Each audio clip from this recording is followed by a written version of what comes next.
டெல்லியில் கூட்டணி, கேரளாவில் எதிரிகள் என நடிக்கும் காங்கிரஸ் இடதுசாரிகளின் மேட்ச் பிக்சிங் விரைவில் முடிவுக்கு வரும் என பிரதமர் மோடி கூறியுள்ளார்.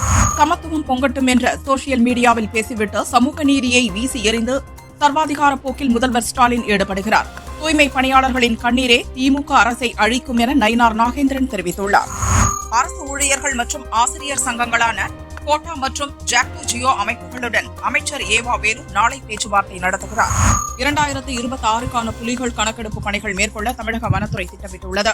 முதல்கட்ட பணிகள் வரும் 5ஆம் தேதி முதல் பிப்ரவரி 28ஆம் தேதி வரை நீடிக்கும் என தெரிவித்துள்ளது. ஸ்ரீரங்கம் ரங்கநாதர் கோயிலில் 43ஆம் நாள் உற்சவம் வெகு விமரிசையாக நடந்தது. முத்துக்கொண்டையுடன் கிளிப்பச்சை வர்ணப்பட்டு உடுத்தி ரங்கநாதர் சேவை சாதித்தார். திரளான பக்தர்கள் தரிசித்தனர்.